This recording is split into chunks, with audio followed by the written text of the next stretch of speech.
वाहिगुरु जी का खालसा वाहिगुरु जी की फतेह। ये सन भैन नगिंदर कौर जी, असी जो छोटा जिहा उपराला किया, कोशिश इन्नी की है कि तुहाडे सामने एजुकेशन नाल जुड़े हुए बंदे ही लैकर के आइए। इस करके प्रिंसीपल साहब नूं बेनती की सी कि प्रिंसीपल होंदे हुए भी इस पासे की नॉलेज और इस पासे का ज्ञान तुहाडे नाल साझा करन।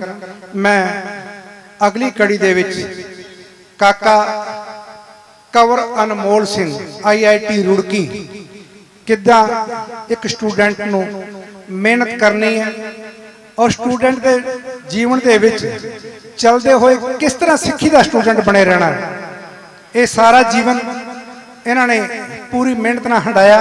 और मैं भी दस दियां कि साडे सत्कारयोग IG रुपिंदर सिंह जी के सुपुत्र हैं और अज जिहड़ियां मल्लां इन्होंने मारियां और उन्होंने तरीके की है, क्योंकि आप सारा काम एजुकेशन का कर रहे हैं, उन्होंने राही जानांगे।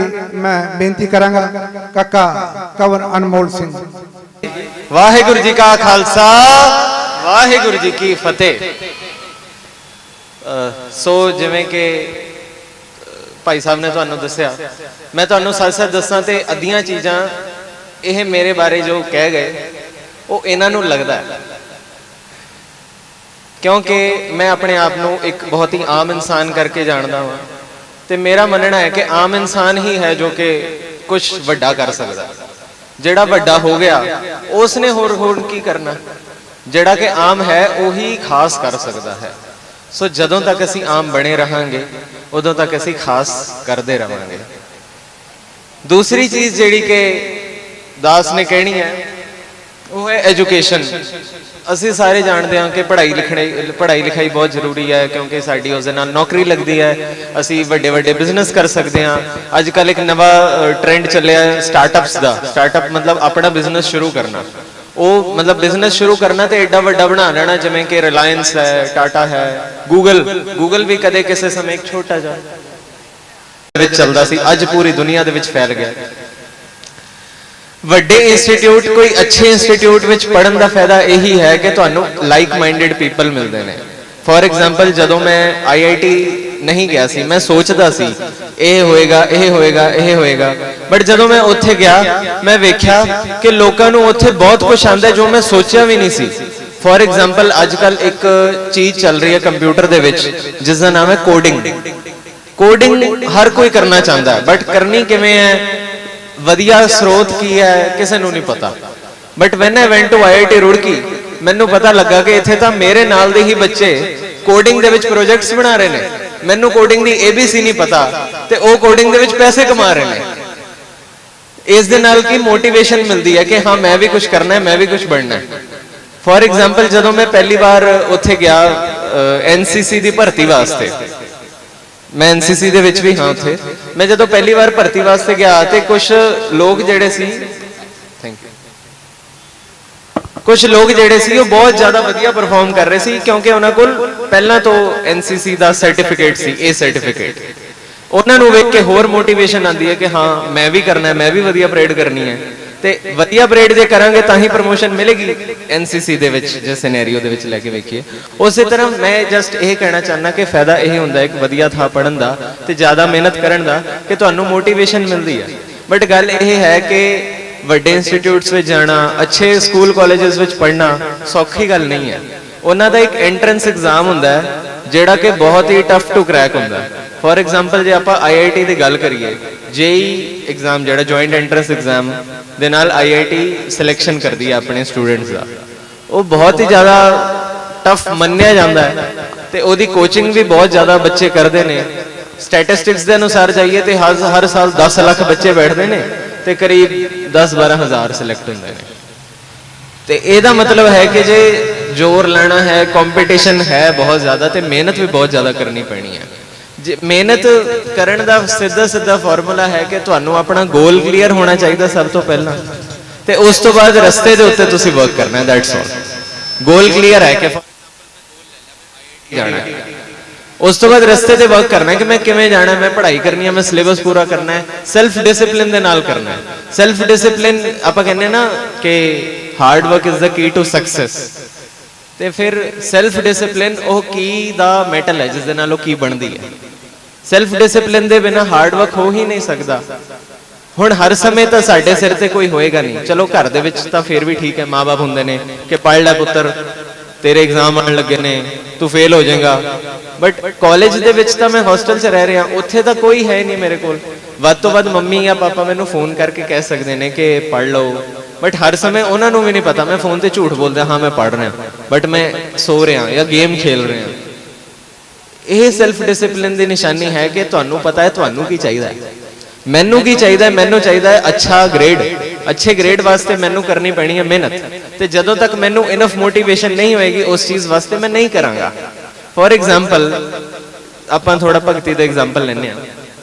ਮੰਨ ਲਓ ਭਗਤਾਂ ਦੀ ਕੀ ਮੋਟੀਵੇਸ਼ਨ ਹੁੰਦੀ ਹੈ ਭਗਤੀ ਕਰਨ ਦੀ, ਕਿ ਉਹਨਾਂ ਨੂੰ ਉਹਨਾਂ ਦਾ ਗੋਲ ਕਲੀਅਰ ਹੁੰਦਾ ਕਿ ਹਾਂ ਮੈਨੂੰ ਕੱਲ ਨੂੰ ਗੁਰੂ ਸਾਹਿਬ ਦੀ ਦਾਤ ਮਿਲਣੀ ਹੈ, ਮੈਨੂੰ ਨਾਮ ਦੀ ਦਾਤ ਮਿਲਣੀ ਹੈ, ਮੈਨੂੰ ਬ੍ਰਹਮ ਗਿਆਨ ਦੀ ਪ੍ਰਾਪਤੀ ਹੋਣੀ ਹੈ, ਤੇ ਇਸ ਕਰਕੇ ਮੈਂ ਮਿਹਨਤ ਕਰਨੀ ਹੈ, ਇਸ ਕਰਕੇ ਮੈਂ ਭਗਤੀ ਕਰਨੀ ਹੈ। ਤੇ ਭਗਤੀ ਕਰਨ ਦਾ ਚਾਅ ਕਿਧਰੋਂ ਮਿਲਦਾ? ਸੰਗਤ ਵਿੱਚੋਂ।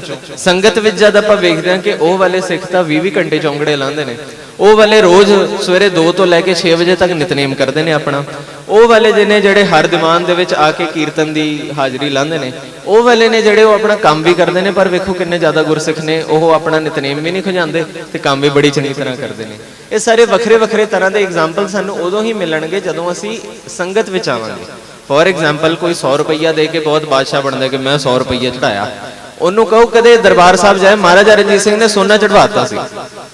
ਕੋਈ ਕਹਿੰਦਾ ਕਿ ਮੈਂ 2 ਘੰਟੇ ਨਿਤਨੇਮ ਕਰ ਲਿਆ, ਮੈਂ ਬਹੁਤ ਇਸ ਤਰ੍ਹਾਂ ਕਰ ਲਿਆ। ਇੱਕ ਸਿੱਖ ਨੇ ਉਹ 24 ਘੰਟੇ ਦਾ ਚੌਂਕੜਾ ਹੈ, ਲਿਟਰਲੀ ਕਹਿ ਰਹੇ 24 ਘੰਟੇ ਦਾ ਚੌਂਕੜਾ। ਇਹ ਸਾਰੀਆਂ ਚੀਜ਼ਾਂ ਸਾਨੂੰ ਕਦੋਂ ਮਿਲਣਗੀਆਂ? ਪਤਾ ਜਦੋਂ ਆਪਾਂ ਸੰਗਤ ਵਿੱਚ ਜਾਵਾਂਗੇ। Same is the case with ਪੜ੍ਹਾਈ ਲਿਖਾਈ, ਦੁਨਿਆਵੀ ਮੋਟੀਵੇਸ਼ਨ। ਮੈਂ ਕਿਹਾ ਕਿ ਜੀ ਮੈਨੂੰ ਕੋਡਿੰਗ ਮਾੜੀ ਮੋਟੀ ਆਂਦੀ ਹੈ, ਮੈਂ ਤਾਂ ਜੀ ਬਹੁਤ ਹੀ ਵਧੀਆ ਕੋਡਿੰਗ ਕਰ ਲਈ। IIT ਜਾ ਕੇ ਵੇਖੋ ਉੱਥੇ ਬੰਦੇ ਪੈਸੇ ਕਮਾ ਰਹੇ ਨੇ ਕੋਡਿੰਗ ਦੇ ਨਾਲ, ਜਿਹੜੀ ਕਿ ਚੀਜ਼ ਮੈਂ ਕਦੇ ਸੋਚ ਵੀ ਨਹੀਂ ਸਕਦਾ। ਪੈਸੇ Kamana is like the literally the apex. ਤੁਸੀਂ ਮਤਲਬ ਇੰਨੇ ਜ਼ਿਆਦਾ ਵਧੀਆ ਹੋ ਗਏ ਕਿ ਤੁਹਾਡਾ ਪ੍ਰੋਡਕਟ ਵਿਕਣ ਵਾਲਾ ਹੋ ਗਿਆ, ਉਦੋਂ ਪੈਸੇ ਮਿਲਦੇ ਨੇ। ਜਾਂ ਫਿਰ ਜੇ ਮੈਂ ਮੰਨ ਲਓ ਮੈਂ ਕਿਹਾ ਕਿ ਜੀ ਮੇਰੇ ਤਾਂ ਬਹੁਤ ਮਾਰਕਸ ਆਉਂਦੇ ਨੇ, ਮੈਂ ਸਕੂਲ ਦੇ ਵਿੱਚ ਫਸਟ ਆਨਾ, ਜਦੋਂ ਮੈਂ ਕੋਚਿੰਗ ਦੇ ਵਿੱਚ ਆਇਆ ਮੈਨੂੰ ਪਤਾ ਲੱਗ ਗਿਆ ਕਿ ਨਹੀਂ, ਇੱਥੇ ਮੇਰੇ ਤੋਂ ਵੀ ਜ਼ਿਆਦਾ ਇੰਟੈਲੀਜੈਂਟ ਲੋਕ ਹੈਗੇ ਨੇ, ਇੱਥੇ ਮੇਰੇ ਤੋਂ ਵੀ ਜ਼ਿਆਦਾ ਵਧੀਆ ਸਟੱਡੀ ਕਰਨ ਵਾਲੇ ਲੋਕ ਹੈਗੇ ਨੇ, ਮੈਂ ਤਾਂ ਇਹਨਾਂ ਅੱਗੇ ਕੁਝ ਵੀ ਨਹੀਂ। ਸੋ ਇਹ ਸਾਰੀਆਂ ਚੀਜ਼ਾਂ ਉਦੋਂ ਪਤਾ ਲੱਗਾਂਗੇ ਜਦੋਂ ਅਸੀਂ ਆਪਣਾ ਜਿਹੜਾ ਵਿਜ਼ਨ ਹੈ ਉਹ ਡਾਈਵਰਸਿਫਾਈ ਕਰਾਂਗੇ। ਤੇ ਕਿਤੇ ਜਾਣ ਦੀ ਲੋੜ ਨਹੀਂ ਹੈ, ਇਹ ਇੰਡੀਆ ਦੇ ਵਿੱਚ ਹੀ ਬਹੁਤ ਕੁਝ ਹੈ। ਅਕਸਰ ਲੋਕ ਕਹਿੰਦੇ ਨੇ ਜੀ ਇੰਡੀਆ ਤਾਂ ਖਰਾਬ ਹੈ, ਇਹ ਹੈ ਉਹ ਹੈ। ਨਹੀਂ, ਜੇ ਮੈਂ ਤੁਹਾਨੂੰ ਦੱਸਾਂ ਸੱਚ ਤੇ ਤੁਸੀਂ ਕਿਸੇ ਬਾਹਰ ਦੀ ਯੂਨੀਵਰਸਿਟੀ ਦੇ ਵਿੱਚ ਪੜ੍ਹੇ ਹੋਵੋ ਤੇ ਉੱਥੇ ਜਾ ਕੇ ਤੁਸੀਂ ਕਹੋ ਨਾ ਕਿ ਮੈਂ IIT ਰੁੜਕੀ ਦਾ, IIT ਬੰਬੇ ਦਾ, ਜਾਂ ਕੋਈ ਵੀ ਜਿਵੇਂ MIT ਇਲਾਹਾਬਾਦ, ਸ਼ਾਇਦ ਉਹਨਾਂ ਦਾ ਬਹੁਤ ਜ਼ਿਆਦਾ ਰੈਪੂਟੇਸ਼ਨ ਹੈ। ਦੈਟਸ ਬਿਕੋਜ਼ ਦੇ ਨੋ ਕਿ ਇਹਨਾਂ ਵਿੱਚ ਵੜਨਾ ਕਿੰਨਾ ਔਖਾ ਹੈ। ਠੀਕ ਹੈ, ਵਰਲਡ ਰੈਂਕਿੰਗਸ ਹੋ ਸਕਦਾ ਹੈ ਫੋਰਨ ਯੂਨੀਵਰਸਿਟੀਜ਼ ਦੀ ਨੰਬਰ 1 ਹੋਣ, ਨੰਬਰ 2 ਹੋਣ, ਬਟ ਇੰਡੀਅਨ ਯੂਨੀਵਰਸਿਟੀ ਦੇ ਵਿੱਚ ਜਿੰਨੀ ਔਖੀ ਹੈ ਨਾ ਐਨਰੋਲਮੈਂਟ ਲੈਣੀ, ਉਹਨਾਂ ਔਖਾ ਕਿਤੇ ਨਹੀਂ ਹੈ ਐਨਰੋਲਮੈਂਟ ਲੈਣਾ। ਇਸ ਕਰਕੇ ਉਹ ਲੋਕ ਜਾਣਦੇ ਨੇ ਜਿਹੜਾ ਬੰਦਾ ਇੰਡੀਅਨ ਯੂਨੀਵਰਸਿਟੀ, ਇੰਡੀਅਨ ਕਾਲਜਸ ਦਾ ਪੜ੍ਹਿਆ ਹੋਏਗਾ ਉਹ ਮਿਹਨਤੀ ਤਾਂ ਬਹੁਤ ਹੋਏਗਾ, ਤੇ ਮਿਹਨਤ ਦੀ ਕਦਰ ਪੂਰੀ ਦੁਨੀਆ ਦੇ ਵਿੱਚ ਬਹੁਤ ਜ਼ਿਆਦਾ ਹੈ। ਤੇ ਮਿਹਨਤ ਉਦੋਂ ਹੀ ਮਿਲੇਗੀ ਜਦੋਂ ਸਾਡਾ ਗੋਲ ਕਲੀਅਰ ਹੋਏਗਾ। ਗੋਲ ਕਲੀਅਰ ਕਦੋਂ ਹੋਏਗਾ? ਜਦੋਂ ਸਾਡੇ ਵਿੱਚ ਸੈਲਫ ਡਿਸਪਲਿਨ ਹੋਵੇਗਾ। ਅਨਦਰ ਚੀਜ਼ ਜਿਹੜੀ ਕਿ ਹੈ ਉਹ ਹੈ ਕਿ ਸੁਪਨੇ ਵੇਖਣ ਦੀ ਆਦਤ। ਆਪਾਂ ਬੱਚਿਆਂ ਨੂੰ ਜਸਟ ਇਹ ਨਾ ਕਹੀਏ ਕਿ ਅੱਜ ਕੱਲ ਇਸ ਤਰ੍ਹਾਂ ਬਹੁਤ ਚੱਲ ਰਿਹਾ ਕਿ ਜੀ ਬਾਹਰ ਜਾਣਾ ਹੈ, ਇਹ ਹੈ ਉਹ ਹੈ, ਬਟ ਅੱਜ ਕੱਲ ਅਸੀਂ ਇਹ ਵੀ ਤਾਂ ਵੇਖੀਏ ਕਿ ਬੱਚਿਆਂ ਨੂੰ ਇਸ ਤਰ੍ਹਾਂ ਕਰੀਏ ਕਿ ਬਈ ਸੈਲਫ ਸਫੀਸ਼ੀਐਂਟ ਬਣੋ, ਜਿਹਨੂੰ ਕਹਿੰਦੇ ਨਾ ਆਤਮ ਨਿਰਭਰ ਭਾਰਤ। ਸੈਲਫ ਸਫੀਸ਼ੀਐਂਟ ਬਣੋ। ਕਿਵੇਂ ਸੈਲਫ ਸਫੀਸ਼ੀਐਂਟ? ਆਪਣੀ ਪੜ੍ਹਾਈ ਇੰਨੀ ਵਧੀਆ ਕਰਨੀ ਹੈ ਕਿ ਕਿਸੇ ਦੀ ਨੌਕਰੀ, ਠੀਕ ਹੈ ਨੌਕਰੀ ਵੀ ਕਰਨੀ ਜ਼ਰੂਰੀ ਹੈ, ਬਟ ਅਸੀਂ ਆਪਣੀ ਪੜ੍ਹਾਈ ਇੰਨੀ ਜ਼ਿਆਦਾ ਕਰਨੀ ਹੈ ਕਿ ਅਸੀਂ ਆਪਣਾ ਸਟਾਰਟਅਪ ਕਰ ਸਕੀਏ, ਅਸੀਂ ਆਪਣਾ ਕੰਮ ਕਰ ਸਕੀਏ, ਕਿ ਲੋਕਾਂ ਨੂੰ ਨੌਕਰੀ ਦੇ ਸਕੀਏ। ਇੰਨੇ ਜ਼ਿਆਦਾ ਕਹਿ ਲਓ ਏਬਲ, ਇੰਨੇ ਜ਼ਿਆਦਾ ਕਾਬਿਲ ਬਣਨਾ ਹੈ। ਉਹ ਕਿਸ ਤਰ੍ਹਾਂ ਹੋਏਗਾ? ਕਿਤਾਬਾਂ ਪੜ੍ਹ ਕੇ, ਪੜ੍ਹਾਈ ਕਰਕੇ, ਇੰਟਰਨੈਟ ਦਾ ਸਹੀ ਇਸਤੇਮਾਲ ਕਰਕੇ, ਤੇ ਜੋ ਅੱਜ ਕੱਲ ਦੁਨੀਆ ਦੇ ਵਿੱਚ ਚੱਲ ਰਿਹਾ ਉਸ ਚੀਜ਼ ਦਾ ਗਿਆਨ ਰੱਖ ਕੇ। ਕਿਤਾਬਾਂ ਪੜ੍ਹਨ ਵਾਸਤੇ ਮੈਨੂੰ ਪਤਾ ਬਹੁਤ ਅੱਜ ਕੱਲ ਡਿਸਟਰੈਕਸ਼ਨਸ ਹੈ, ਸੋਸ਼ਲ ਮੀਡੀਆ ਹੈ ਐਂਡ ਆਲ, ਬਟ ਕਿਤਾਬਾਂ ਪੜ੍ਹਨ ਵਾਸਤੇ ਇੱਕ ਨਾ ਬਹੁਤ ਅੱਛਾ ਪਲੇਟਫਾਰਮ ਹੈ, ਉਸ ਦਾ ਨਾਮ ਹੈ ABC। ABC ਮਤਲਬ ਐਸਪੀਰੇਸ਼ਨ ਬਿਲਡਿੰਗ ਕੈਂਪੇਨ।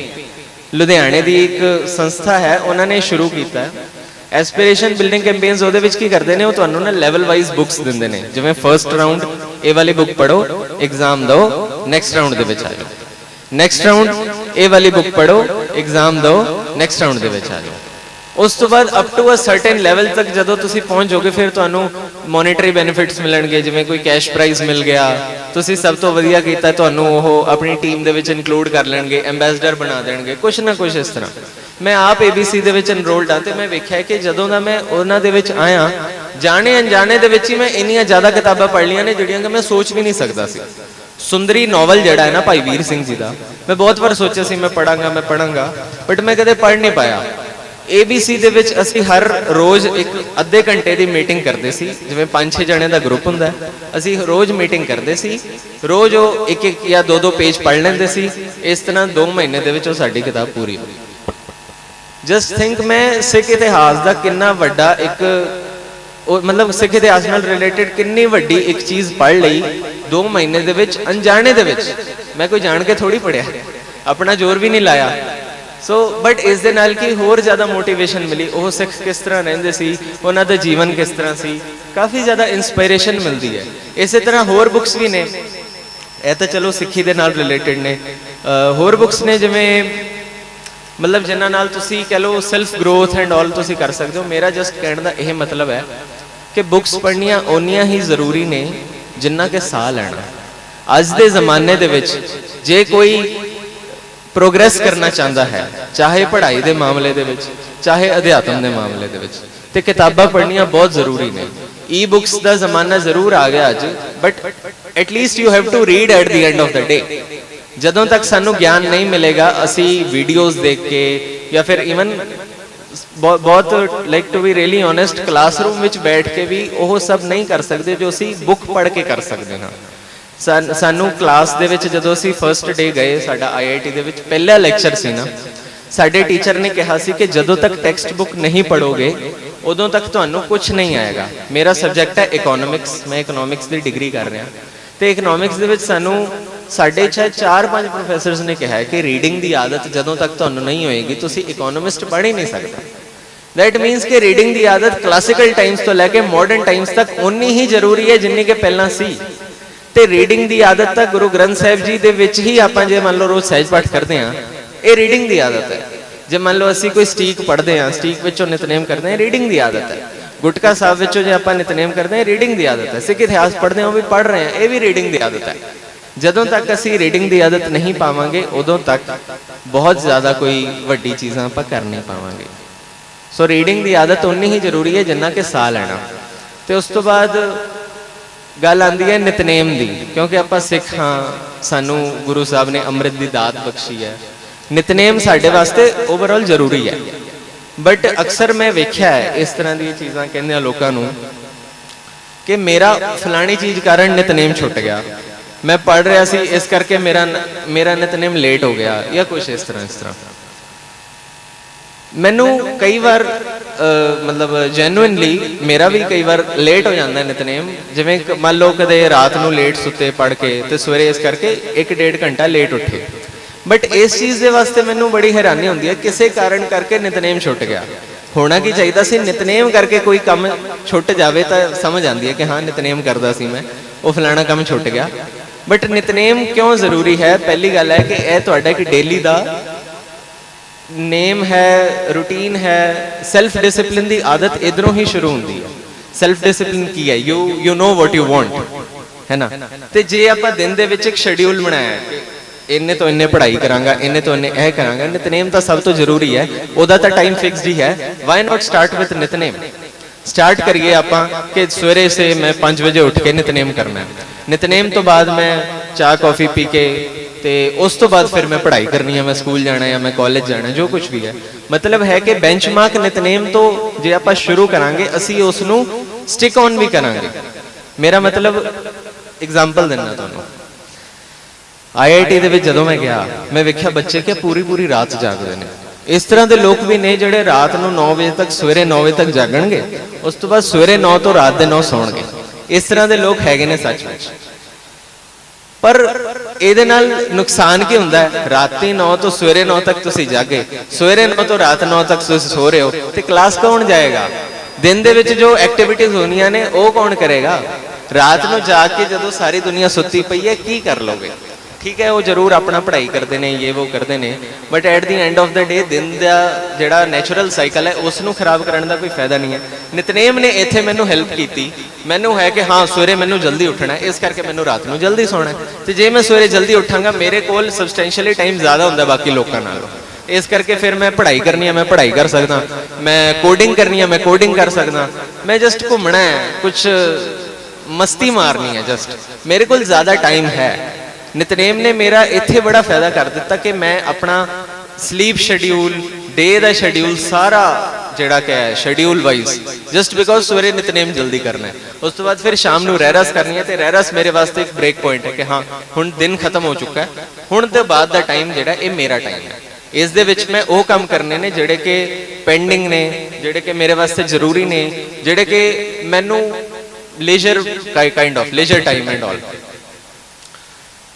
ਨਿਤਨੇਮ ਨੇ ਇੱਥੇ ਮੈਨੂੰ ਬੜੀ ਹੈਲਪ ਕੀਤੀ। ਇਸ ਤੋਂ ਇਲਾਵਾ ਨਿਤਨੇਮ ਮਤਲਬ ਤੁਹਾਨੂੰ ਇੱਕ ਟਾਈਮ ਦਿੰਦਾ ਜਦੋਂ ਤੁਸੀਂ ਫ੍ਰੀ ਮਾਈਂਡ ਹੋ ਕੇ ਜਸਟ ਇੱਕ ਇਸ ਤਰ੍ਹਾਂ ਦੀ ਚੀਜ਼ ਸੁਣ ਰਹੇ ਹੋ ਜਿਹੜੇ ਕਿ ਬਹੁਤ ਜ਼ਿਆਦਾ ਐਨਰਜੈਟਿਕ ਹੈ। ਅਸੀਂ ਅਕਸਰ ਸੁਣਦੇ ਹੁੰਦੇ ਆ ਨਾ ਕਿ ਜੀ ਫਲਾਣੇ ਵਰਡ ਦੇ ਵਿੱਚ ਬੜੀ એનર્ਜੀ ਹੈ, ਫਲਾਣਾ 뮤직 ਸੁਣੋ ਉਹਦੇ ਵਿੱਚ ਬੜੀ એનર્ਜੀ ਹੈ। YouTube ਦੇ ਤੁਸੀਂ ਉੱਤੇ ਸਰਚ ਕਰੋ ਸਟੱਡੀ 뮤직, ਮੈਡੀਟੇਸ਼ਨ 뮤직, ਸਲੀਪ 뮤직, ਮਤਲਬ 뮤직 ਹੈ ਜਿਹੜਾ ਕਿ ਤੁਹਾਨੂੰ ਸਵਾ ਦੇਗਾ, 뮤직 ਹੈ ਜਿਹੜਾ ਤੁਹਾਨੂੰ ਮੈਡੀਟੇਸ਼ਨ ਕਰਵਾ ਦੇਗਾ, 뮤직 ਹੈ ਜਿਹੜਾ ਤੁਹਾਨੂੰ ਕੰਸੈਂਟਰੇਸ਼ਨ ਕਰਵਾ ਦੇਗਾ। ਇਹਦਾ ਮਤਲਬ ਇਹੀ ਹੈ, ਲਾਈਕ ਮੈਂ ਤਾਂ ਇਹ ਕਾਫੀ ਇਹਦੇ ਬਾਰੇ ਸੁਣਿਆ ਵੀ ਹੈ ਤੇ ਪੜ੍ਹਿਆ ਵੀ ਹੈ ਕਿ 뮤직 ਦੇ ਵਿੱਚ ਵੱਖਰੀਆਂ ਵੱਖਰੀਆਂ ਫ੍ਰੀਕੁਐਂਸੀਜ਼ ਤੇ ਵੱਖਰੇ ਵੱਖਰੇ ਮੋਡ ਹੁੰਦੇ ਨੇ। ਸਿੱਧੀ ਜੇ ਗੱਲ ਕਵਾਂ ਕਿ ਇਸ ਤਰ੍ਹਾਂ ਦਾ 뮤직 ਤੁਹਾਨੂੰ ਸਵਾ ਸਕਦਾ ਹੈ, ਇਸ ਤਰ੍ਹਾਂ ਦਾ 뮤직 ਇਹ ਕਰ ਸਕਦਾ ਹੈ, ਇਸ ਤਰ੍ਹਾਂ ਦਾ 뮤직 ਇਹ ਕਰ ਸਕਦਾ ਹੈ, ਤੇ ਨਿਤਨੇਮ ਮੈਂ ਸ਼ੋਰ ਕਹਿ ਸਕਦਾ ਇਸ ਤਰ੍ਹਾਂ ਦਾ 뮤직 ਹੈ ਜਿਹੜਾ ਕਿ ਤੁਹਾਨੂੰ ਸ਼ਾਂਤ ਕਰ ਸਕਦਾ ਹੈ। ਦਿਨ ਦਾ ਬੰਦੇ ਦਾ ਦਿਮਾਗ ਖਰਾਬ ਹੋਵੇ, ਮੈਨੂੰ ਬਹੁਤ ਐਂਗਜ਼ਾਈਟੀ ਹੁੰਦੀ ਹੈ ਟੂ ਬੀ ਰੀਅਲੀ ਓਨੈਸਟ, ਮੈਂ ਬਹੁਤ ਜ਼ਿਆਦਾ ਚਿੰਤਾ ਕਰ ਲੈਂਦਾ। ਐਗਜ਼ਾਮ ਸੀ ਹੁਣੇ ਮੇਰੇ, ਮੈਂ ਬਹੁਤ ਜ਼ਿਆਦਾ ਮੇਰਾ ਦਿਮਾਗ ਖਰਾਬ ਹੋ ਗਿਆ ਸੀ, ਬਟ ਜਦੋਂ ਮੈਂ ਸ਼ਾਮ ਨੂੰ ਰਹਿਰਾਸ ਸਾਹਿਬ ਦਾ ਪਾਠ ਕਰਦਾ ਸੀ ਉਹ 15-20 ਮਿੰਟ ਇਸ ਤਰ੍ਹਾਂ ਦਾ ਹੁੰਦਾ ਸੀ ਜਦੋਂ ਕਿ ਮੈਂ ਆਪਣੇ ਦਿਮਾਗ ਨੂੰ ਚੁੱਪ ਕਰਵਾ ਸਕਦਾ ਸੀ ਕਿ ਚੁੱਪ, ਹੁਣ ਬਾਣੀ ਚੱਲ ਰਹੀ ਹੈ, ਹੁਣ ਚੁੱਪ-ਚਾਪ ਸੁਣ ਲੈ ਬਾਣੀ। ਤੇ ਉਹ ਨਿਤਨੇਮ ਦਾ ਟਾਈਮ ਜਦੋਂ ਮੇਰਾ ਮਨ ਚੁੱਪ ਰਹਿੰਦਾ ਸੀ ਉਹ ਚੁੱਪ ਅੱਗੇ ਤੱਕ ਚੱਲਦੀ ਸੀ। ਇਸੇ ਤਰ੍ਹਾਂ ਦਿਨ ਦੇ ਵਿੱਚ ਜਦੋਂ ਸਵੇਰੇ ਉੱਠੀਏ ਤੇ ਮੈਂ ਵੇਖਦਾ ਸੀ ਕਿ ਯਾਰ ਅੱਜ ਇਹ ਵਾਲਾ ਐਗਜ਼ਾਮ ਹੈ, ਅੱਜ ਇਹ ਵਾਲਾ ਐਗਜ਼ਾਮ ਹੈ। ਨਿਤਨੇਮ ਦਾ ਟਾਈਮ ਸੀ ਜਦੋਂ ਮੈਂ ਆਪਣੇ ਆਪ ਨੂੰ ਕਹਿੰਦਾ ਸੀ ਕਿ ਚੁੱਪ, ਹੁਣ ਬਾਣੀ ਚੱਲ ਰਹੀ ਹੈ, ਹੁਣ ਸੁਣ ਲੈ ਬਾਣੀ ਧਿਆਨ ਨਾਲ, ਚੁੱਪ ਰਹਿ ਬਸ। ਤੇ ਮੈਂ ਆਪਣੇ ਮਨ ਨੂੰ 1.5 ਘੰਟੇ ਵਾਸਤੇ ਚੁੱਪ ਕਰ ਦਿੱਤਾ, ਉਹ ਚੁੱਪ ਸਾਰੇ ਦਿਨ ਚੱਲਦੀ ਹੈ। ਜਸਟ ਇਹ ਕਹਿਣਾ ਚਾਹੁੰਦਾ ਕਿ ਜਿੰਨੀ ਜ਼ਰੂਰੀ ਪੜ੍ਹਾਈ ਹੈ ਉਨਾ ਹੀ ਜ਼ਰੂਰੀ ਨਿਤਨੇਮ ਹੈ, ਕਿਉਂਕਿ ਇਹ ਤੁਹਾਨੂੰ ਸੈਲਫ ਟਾਈਮ ਦਿੰਦੀ ਹੈ, ਤੁਹਾਡਾ ਅਧਿਆਤਮਕ ਟਾਈਮ ਹੈ ਇਹ। ਤੇ ਜਿਹੜੇ ਬੱਚੇ ਨਿਤਨੇਮ ਨਹੀਂ ਕਰਦੇ, ਜਿਹੜੇ ਬੱਚੇ ਬਾਣੀ ਨਹੀਂ ਪੜ੍ਹਦੇ, ਅਕਸਰ ਉਹ ਠੀਕ ਹੈ ਲਾਈਕ ਜੇ ਆਪਾਂ ਉਹਨਾਂ ਨੂੰ ਇੱਕ ਕੈਟੇਗਰੀ ਵਿੱਚ ਰੱਖੀਏ, ਬਟ ਜਿਹੜੇ ਬੱਚੇ ਨਿਤਨੇਮ ਕਰਦੇ ਨੇ ਉਹਨਾਂ ਦੇ ਵਿੱਚ ਮੈਂ ਮੰਨਦਾ ਕਿ ਜ਼ਿਆਦਾ ਪੋਟੈਂਸ਼ੀਅਲ ਹੈ ਇਹਨਾਂ ਨਾਲੋਂ, ਕਿਉਂਕਿ ਇਹਨਾਂ ਕੋਲ ਇੱਕ ਐਕਸਟਰਾ ਸਪੋਰਟ ਹੈ। ਜਿਹੜਾ ਨਿਤਨੇਮ ਨਹੀਂ ਕਰਦਾ, ਜਿਹੜਾ ਸੇ ਬਾਣੀ ਨਹੀਂ ਪੜ੍ਹਦਾ, ਉਹਦੇ ਕੋਲ ਕੀ ਸਪੋਰਟ ਹੈ? ਮਾਂ-ਬਾਪ, ਫਰੈਂਡਸ, ਸਾਥੀ, ਜਾਂ ਫਿਰ ਟੀਚਰਸ, ਜਾਂ ਫਿਰ ਆਪਣਾ ਆਪ ਕਿ ਮੈਂ ਜੋ ਪੜ੍ਹਿਆ ਮੇਰੀ ਆਪਣੀ ਕਾਬਲੀਅਤ ਕੀ ਹੈ। ਜਿਹੜਾ ਨਿਤਨੇਮ ਕਰਦਾ ਉਹਦੇ ਕੋਲ ਤਾਂ ਗੁਰੂ ਦਾ ਸਪੋਰਟ ਆ ਗਿਆ, ਇਸ ਤੋਂ ਵੱਧ ਕੀ ਚਾਹੀਦਾ? ਸੋ ਇਹੀ ਕਹਿਣਾ ਚਾਹੁੰਦਾ ਕਿ ਜਿੰਨਾ ਜ਼ਰੂਰੀ ਬਾਣੀ ਪੜ੍ਹਨੀ, ਜਿੰਨਾ ਜ਼ਰੂਰੀ ਇਹ ਸਭ ਹੈ, ਇਟ ਇਜ਼ ਇਕੁਅਲ ਟੂ ਜਿੰਨਾ ਜ਼ਰੂਰੀ ਹੈ ਪੜ੍ਹਾਈ ਕਰਨੀ ਐਂਡ ਆਲ। एजुकेशन भी बहुत ज़्यादा जरूरी है, क्योंकि आखिरकार इधरों भी मोटिवेशन मिलेगी सानू हायर रैंक्स ते पहुंचण दी, हाई यूनिवर्सिटीज़ दे विच, हाई बिजनेस स्कूल्स दे विच पढ़न दी, या फिर वड्डे अहुदियां नूं सर कर लैण दी। जिवें कि गुरु गोबिंद सिंह जी ने जे आपां पढ़ीए तां 52 कवि रखे सी अपने दरबार दे विच। 52 कवि एवें तां नहीं बन जांदे, किन्नी ज़्यादा लिटरेरी नॉलेज चाहिदी है उस चीज़ नूं समझण वास्ते। इहदे अलावा जे आपां ध्यान नाल इतिहास पढ़िया होवे तो सानू पता लगता है कि आनंदपुर साहब उस समय के वर्ल्ड की सब तो ज़्यादा डाइवर्सिफाइड तो सब तो ज़्यादा वधिया यूनिवर्सिटी सी। क्यों? क्योंकि गुरु गोबिंद सिंह जी ने उस समय सारे के सारे धर्म ग्रंथों का, बीट आयुर्वेद, वेद, शास्त्र, या फिर मुसलमानों के जोड़े ग्रंथ ने जिमें कि कुरान, ये अलावा हिकायत ਇਹ ਸਾਰੀਆਂ ਟਰਾਂਸਲੇਟ ਕੀਤੀਆਂ ਸੀ ਪੰਜਾਬੀ ਦੇ ਵਿੱਚ ਸਿੱਖਾਂ ਨੂੰ ਪੜ੍ਹਾਉਣ ਵਾਸਤੇ। ਜੇ ਤੁਹਾਨੂੰ ਪਤਾ ਹੋਵੇ ਗੁਰੂ ਗੋਬਿੰਦ ਸਿੰਘ ਜੀ ਨੇ ਸਿੱਖਾਂ ਨੂੰ ਬਨਾਰਸ ਭੇਜਿਆ ਸੀ ਪੜ੍ਹਨ ਵਾਸਤੇ। ਜਸਟ ਬਿਕੋਜ਼ ਪੜਨ ਵਾਸਤੇ ਗੁਰੂ ਜੀ ਨੇ ਅਨੰਦਪੁਰ ਸਾਹਿਬ ਤੋਂ ਵਾਰਾਣਸੀ ਭੇਜ ਦਿੱਤਾ ਸਿੱਖਾਂ ਨੂੰ ਪੜਨ ਵਾਸਤੇ।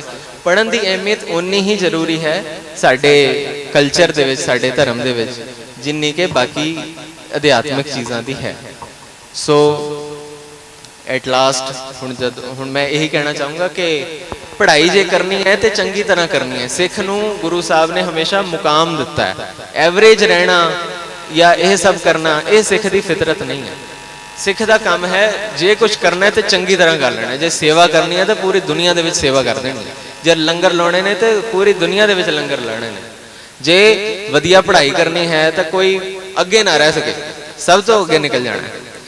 ਸਿੱਖ ਨੂੰ ਹਮੇਸ਼ਾ ਗੁਰੂ ਸਾਹਿਬ ਨੇ ਇੱਕ ਵਧੀਆ ਯੋਧਾ ਵੀ ਬਣਾਇਆ, ਤੇ ਯੋਧਾ ਉਹ ਹੁੰਦਾ ਹੈ ਜਿਹੜਾ ਕਿ ਕਦੇ ਹਾਰ ਨਾ ਮੰਨੇ। ਜ਼ਰੂਰੀ ਨਹੀਂ ਯੋਧਾ, ਠੀਕ ਹੈ ਯੋਧਾ ਹੁੰਦੇ ਨੇ ਜਿਹੜੇ ਤਲਵਾਰ ਲੈ ਕੇ ਜਾਂ ਬੰਦੂਕਾਂ ਲੈ ਕੇ ਜੰਗ ਦੇ ਵਿੱਚ ਅੱਗੇ ਲੱਗ ਜਾਂਦੇ ਨੇ, ਜਿਹੜੇ ਕਿ ਡਰਦੇ ਨਹੀਂ ਨੇ, ਉਹ ਵੀ ਯੋਧੇ ਨੇ, ਉਹਨਾਂ ਦੀ ਵੀ ਬਹੁਤ ਲੋੜ ਹੈ। ਬਟ ਅੱਜ ਦੇ ਉਹਨਾਂ ਯੋਧਿਆਂ ਦਾ ਕੀ ਜਿਨ੍ਹਾਂ ਨੇ ਪੜ੍ਹਾਈ ਦੇ ਮੁਕਾਮ ਦੇ ਨਾਲ ਸਿੱਖੀ ਨੂੰ ਉੱਪਰ ਲੈ ਕੇ ਜਾਣਾ ਹੈ। ਸਾਰੇ ਦੇ ਸਾਰੇ ਜਿਹੜੇ ਅਟੈਕ ਸਿੱਖਾਂ ਦੇ ਉੱਪਰ ਹੋਏ ਹਿਸਟੋਰੀਕਲੀ, ਇਹ ਸਾਰੇ ਫਿਜ਼ੀਕਲ ਅਟੈਕ ਸੀਗੇ। ਮਤਲਬ ਮਾਰ ਦਿਓ ਜਾਂ ਫਿਰ ਹਮਲਾ ਕਰਕੇ ਖਤਮ ਕਰ ਦਿਓ, ਘੱਲੂ ਘਾਰੇ। ਸਿੱਖਾਂ ਨੇ ਇਹ ਸਭ ਜਰ ਲਏ ਕਿਉਂਕਿ ਉਹਨਾਂ ਕੋਲ ਆਤਮਿਕ ਬਲ ਸੀ, ਉਹਨਾਂ ਕੋਲ ਸਰੀਰਕ ਬਲ ਵੀ ਸੀ। ਅੱਜ ਲੋੜ ਹੈ ਸਾਨੂੰ ਲਿਟਰੇਰੀ ਬਲ ਦੀ, ਅੱਜ ਲੋੜ ਹੈ ਸਾਨੂੰ ਸਕਾਲਰ ਬਲ ਦੀ, ਅੱਜ ਲੋੜ ਹੈ ਸਾਨੂੰ ਐਜੂਕੇਟਿਡ ਬਲ ਦੀ। ਕਿਉਂਕਿ ਹੁਣ ਤੱਕ ਜਿਹੜਾ ਵੀ ਦੁਸ਼ਮਣ ਹੈ ਉਹ ਦੁਸ਼ਮਣ ਕੋਈ ਵੀ ਹੋ ਸਕਦਾ ਹੈ। ਹੁਣ ਤੱਕ ਜਿਹੜਾ ਵੀ ਦੁਸ਼ਮਣ ਹੈ ਇੰਨੇ ਤਾਂ ਸਿਆਣੇ ਹੈਗੇ ਨੇ ਸਭ ਕਿ ਵੀ ਮਾਰਨਾ ਨਹੀਂ ਹੈ, ਕਿਉਂਕਿ ਸਿੱਖ ਮਾਰਨ ਨਾਲ ਮਰਦੇ ਨਹੀਂ ਨੇ। ਹੁਣ ਹੈ ਕਿ ਜੇ ਸਿੱਖੀ ਮਾਰ ਦਿਓ ਤਾਂ ਸ਼ਾਇਦ ਕੁਝ ਹੋ ਸਕਦਾ ਹੈ। ਤੇ ਸਿੱਖੀ ਮਾਰਨ ਵਾਸਤੇ ਇਸ ਤਰ੍ਹਾਂ ਦੀਆਂ ਚਲਾਕ ਚਾਲਾਂ ਚੱਲਣ ਵਾਸਤੇ ਬਹੁਤ ਜ਼ਿਆਦਾ ਪੜ੍ਹਾਈ ਤੇ ਦਿਮਾਗ ਦੀ ਲੋੜ ਹੁੰਦੀ ਹੈ। ਤੇ ਉਹ ਦਿਮਾਗ ਉਦੋਂ ਹੀ ਆ ਸਕਦਾ ਜਦੋਂ ਅਸੀਂ ਆਪ ਪੜ੍ਹੀਏ, ਤੇ ਆਪਣੇ ਆਪ ਨੂੰ ਉਦੋਂ ਆਪ ਹੀ ਅਸੀਂ ਬਚਾ ਸਕਦੇ ਹਾਂ। ਗੁਰੂ ਗ੍ਰੰਥ ਸਾਹਿਬ ਜੀ ਨੇ ਵੀ ਕਿਹਾ ਨਾ, ਆਪਣ ਹੱਥੀ ਆਪਣਾ ਆਪੇ ਹੀ ਕਾਜ ਸਵਾਰੀ ਹੈ। ਅੱਜ ਕੱਲ੍ਹ ਬਹੁਤ ਇਸ ਤਰ੍ਹਾਂ ਦੇ ਲੋਕ ਕਹਿੰਦੇ ਨੇ ਜੀ ਇਹ ਹੋ ਗਿਆ, ਸਿੱਖਾਂ ਨਾਲ ਇਹ ਮਾੜੀ ਹੋ ਰਹੀ ਹੈ। ਸਿੱਖਾਂ ਨਾਲ ਜੋ ਮਾੜੀ ਹੋ ਰਹੀ ਹੈ ਦੁਨੀਆ ਨੇ ਤਾਂ ਮਾੜੀ ਹੀ ਕਰਨੀ ਹੈ। ਵਰਲਡ ਤਾਂ ਸੈਲਫ ਸੈਂਟਰਡ ਹੈ, ਕੋਈ ਦੂਸਰੇ ਬਾਰੇ ਕਿਉਂ ਸੋਚੇ, ਸਾਰੇ ਆਪਣੇ ਬਾਰੇ ਸੋਚਦੇ ਨੇ। ਤੇ ਜੇ ਅਸੀਂ ਸਿੱਖੀ ਬਾਰੇ ਕੁਝ ਕਰਨਾ ਹੈ ਤੇ ਆਪ ਹੀ ਕਰਨਾ ਪੈਣਾ ਹੈ। ਜੇ ਅਸੀਂ ਚਾਹੁੰਦੇ ਹਾਂ ਕਿ ਹਾਂਜੀ ਆਪਾਂ ਪੋਲਿਟਿਕਸ ਦੇ ਪਿੱਛੇ, ਗੰਦੀ ਪੋਲਿਟਿਕਸ ਦੇ ਪਿੱਛੇ ਨਾ ਖਰਾਬ ਹੋਈਏ, ਜੇ ਆਪਾਂ ਜਾਣੇ ਅਣਜਾਣੇ ਦੇ ਵਿੱਚ ਇਸ ਤਰ੍ਹਾਂ ਦੇ ਕੰਮਾਂ ਦੇ ਵਿੱਚ ਨਾ ਪਈਏ ਜਿਹੜੇ ਕਿ ਗੈਰ ਜ਼ਰੂਰੀ ਨੇ, ਅਸੀਂ ਜਾਣੇ ਅਣਜਾਣੇ ਦੇ ਵਿੱਚ ਨਸ਼ਿਆਂ ਦੇ ਪਿੱਛੇ ਨਾ ਪਈਏ, ਤਾਂ ਬਹੁਤ ਜ਼ਰੂਰੀ ਹੈ ਅੱਜ ਵਧੀਆ ਪੜ੍ਹਾਈ ਕਰਨੀ ਤੇ ਆਪਣੇ ਆਪ ਨੂੰ ਪ੍ਰੋਡਕਟਿਵਲੀ ਇਸ ਤਰ੍ਹਾਂ ਦੇ ਕੋਈ ਕੰਮ ਦੇ ਵਿੱਚ ਇੰਗੇਜ ਕਰਨਾ ਜਿਹੜਾ ਕਿ ਤੁਹਾਨੂੰ ਵਧੀਆ ਲੱਗੇ। ਵਿਹਲਾ ਬੰਦਾ ਜਿਹੜਾ ਹੁੰਦਾ ਹੈ ਉਹੀ ਫालतू ਕੰਮ ਸੋਚਦਾ ਹੈ ਨਾ। ਵਿਹਲਾ ਬੰਦਾ ਹੀ ਜੇ ਹੋਏਗਾ ਤਾਂ ਨਸ਼ੇ ਕਰੇਗਾ, ਵਿਹਲਾ ਬੰਦਾ ਹੋਏਗਾ ਤਾਂ ਗੰਦਮੰਦ ਵੇਖੇਗਾ ਫੋਨ ਦੇ ਉੱਪਰ। ਤੇ ਜੇ ਵਿਹਲਾ ਬੰਦਾ ਹੋਏਗਾ ਹੀ ਨਹੀਂ ਤੇ ਕਿੱਧਰੋਂ ਟਾਈਮ ਆਏਗਾ? ਜੇ ਵਿਹਲਾ ਬੰਦਾ ਹੋਏਗਾ ਹੀ ਨਹੀਂ ਤਾਂ ਕਿੱਧਰੋਂ ਟਾਈਮ ਆਏਗਾ ਫालतू ਦੇ ਕੰਟਰੋਵਰਸੀਜ਼ ਕ੍ਰੀਏਟ ਕਰਨ ਨੂੰ ਐਂਡ ਆਲ। ਸੋ ਅੱਜ ਦਾ ਜਿਹੜਾ ਜ਼ਮਾਨਾ ਹੈ it is all like social media and all. ਤੇ ਜਦੋਂ ਤੱਕ ਸਾਨੂੰ ਇਸ ਚੀਜ਼ ਦੀ ਸਮਝ ਨਹੀਂ ਆਏਗੀ ਉਦੋਂ ਤੱਕ ਅਸੀਂ ਕੁਝ ਕਰ ਨਹੀਂ ਪਾਵਾਂਗੇ। ਤੇ ਸਮਝਣ ਵਾਸਤੇ ਜ਼ਰੂਰੀ ਹੈ ਪੜ੍ਹਾਈ ਕਰਨੀ, ਕਿਉਂਕਿ ਇਸ ਦੇ ਨਾਲ ਹੀ ਆਪਾਂ ਥਿਊਰੀਜ਼ ਨੂੰ ਕਨੈਕਟ ਕਰ ਸਕਦੇ ਹਾਂ। ਸਾਨੂੰ ਪੜ੍ਹਾਇਆ ਜਾਂਦਾ ਕਲਾਸ ਦੇ ਵਿੱਚ। ਮੈਨੂੰ ਜਿਵੇਂ ਅੱਜ ਹੀ ਇੱਕਦਮ ਦਿਮਾਗ ਦੇ ਵਿੱਚ ਖਟਕਿਆ ਕਿ ਕਿਉਂ ਰੂਰਲ ਏਰੀਆਜ਼ ਦੇ ਵਿੱਚ ਡਿਵੈਲਪਮੈਂਟ ਘੱਟ ਹੁੰਦੀ ਹੈ। ਕਿਉਂ ਰੂਰਲ ਏਰੀਆਜ਼ ਦੇ ਵਿੱਚ ਜਿਹੜੇ ਆਪਾਂ ਜਨਰਲੀ ਮੰਨਦੇ ਹਾਂ ਕਿ ਸ਼ਹਿਰਾਂ ਦੇ ਵਿੱਚ ਵਧੀਆ ਸਕੂਲ ਨੇ ਜਾਂ ਸ਼ਹਿਰਾਂ ਦੇ ਵਿੱਚ ਵਧੀਆ ਯੂਨੀਵਰਸਿਟੀਜ਼ ਨੇ, ਜਾਂ ਫਿਰ ਤੁਸੀਂ ਇਹ ਵੇਖੋ ਜਿਹੜੇ ਪਿੰਡ ਦੇ ਵਿੱਚ ਯੂਨੀਵਰਸਿਟੀ ਬਣ ਜਾਂਦੀ ਉਹ ਸ਼ਹਿਰ ਬਣ ਜਾਂਦਾ, ਉਹ ਪਿੰਡ ਰਹਿੰਦਾ ਹੀ ਨਹੀਂ। ਰੁੜਕੀ ਜਿਹੜਾ ਸੀ ਕਿਸੇ ਟਾਈਮ ਪਿੰਡ ਸੀ, ਅੰਗਰੇਜ਼ਾਂ ਨੇ ਇੱਥੇ ਆ ਕੇ ਕਾਲਜ ਬਣਾਤਾ, ਅੱਜ ਉਹ ਸ਼ਹਿਰ ਬਣ ਗਿਆ। ਇਸ ਤਰ੍ਹਾਂ ਕਿਉਂ ਹੁੰਦਾ? Just because under development as a coordination failure ਨਾਮ ਦੀ ਇੱਕ ਥਿਊਰੀ ਹੈ ਜਿਹੜੀ ਕਿ ਕਹਿੰਦੀ ਹੈ ਕਿ ਇੱਕ ਪਾਰਟੀ ਇਹ ਹੈ, ਇੱਕ ਪਾਰਟੀ ਇਹ ਹੈ, ਇਹਨਾਂ ਤੋਂ ਕੁਝ ਚਾਹੀਦਾ, ਇਹਨਾਂ ਤੋਂ ਕੁਝ ਚਾਹੀਦਾ, ਬਟ ਉਹ ਮਿਲ ਨਹੀਂ ਪਾ ਰਹੇ ਤੇ ਇਸ ਕਰਕੇ ਦੋਵਾਂ ਨੂੰ ਕੁਝ ਨਹੀਂ ਮਿਲ ਰਿਹਾ। ਫੋਰ ਐਗਜ਼ਾਮਪਲ ਕੋਈ ਕੰਪਨੀ ਹੈ, ਉਸ ਨੂੰ EMPLOYEES ਚਾਹੀਦੇ ਨੇ। ਇੱਥੇ ਬੰਦੇ ਨੇ ਜਿਨ੍ਹਾਂ ਨੂੰ ਕੋਈ ਕੰਪਨੀ ਚਾਹੀਦੀ ਹੈ ਕੰਮ ਕਰਨ ਵਾਸਤੇ, ਬਟ ਕੰਪਨੀ ਇੱਥੇ ਜਾ ਨਹੀਂ ਰਹੀ ਕਿ ਬਈ ਇਹ ਅਨਪੜ੍ਹ ਲੋਕ ਨੇ, ਇਹਨਾਂ ਨੂੰ ਕੀ ਪਤਾ। ਇਹ ਬੰਦੇ ਪੜ੍ਹਦੇ ਨਹੀਂ ਕਿ ਕੋਈ ਇੱਥੇ ਆਂਦਾ ਤਾਂ ਹੈ ਨਹੀਂ, ਸਾਡਾ ਪੜ੍ਹਨ ਦਾ ਫਾਇਦਾ ਕੀ। ਦੋਵਾਂ ਨੂੰ ਇੱਕ ਦੂਸਰੇ ਨਾਲ ਕੰਮ ਹੈ ਬਟ ਦੋਵੇਂ ਇੱਕ ਦੂਸਰੇ ਨਾਲ ਕੰਮ ਲੈ ਨਹੀਂ ਪਾ ਰਹੇ। ਇੱਥੇ ਫਿਰ ਲੋੜ ਹੁੰਦੀ ਹੈ ਇੱਕ ਮਿਡਲਮੈਨ ਦੀ। ਜਿਵੇਂ for example educate Punjab project ਇੱਕ ਮਿਡਲਮੈਨ ਹੈ ਫਰੋਮ ਪੰਜਾਬੀ ਜਿਹੜਾ ਯੁਵਾ ਹੈ, ਮਤਲਬ ਜਿਹੜਾ ਯੂਥ ਹੈ ਜਿਨ੍ਹਾਂ ਨੂੰ ਲੋੜ ਸੀ ਐਜੂਕੇਸ਼ਨ ਦੀ, ਤੇ ਦੁਨੀਆ ਜਿਨ੍ਹਾਂ ਨੂੰ ਲੋੜ ਸੀ ਇੱਕ ਵਧੀਆ ਇਨਸਾਨ ਦੀ।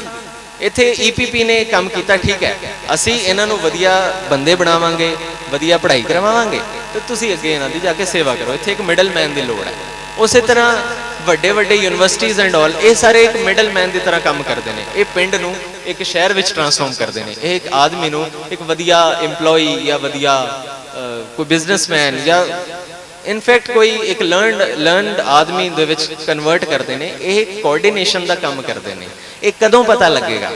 ਮੈਂ ਤਾਂ ਕਲਾਸ ਦੇ ਵਿੱਚ ਥਿਊਰੀ ਪੜ੍ਹ ਕੇ ਭੁੱਲ ਗਿਆ, ਬਟ ਜਦੋਂ ਇਸ ਤਰ੍ਹਾਂ ਦੇ ਐਗਜ਼ਾਮਪਲਸ ਲਾਈਵ ਦੇਖਣ ਨੂੰ ਮਿਲਦੇ ਨੇ ਉਦੋਂ ਫਿਰ ਇਹ ਚੀਜ਼ਾਂ ਸਾਨੂੰ ਸਮਝ ਆਉਂਦੀਆਂ ਨੇ। ਤੇ ਅੱਜ ਮੈਨੂੰ ਇਹ ਸਮਝ ਆ ਗਈ ਕਿ ਇਸ ਤਰ੍ਹਾਂ ਹੁੰਦਾ, ਕੱਲ ਨੂੰ ਮੈਂ ਆਪ ਵੀ ਕੁਝ ਕਰ ਸਕਦਾ।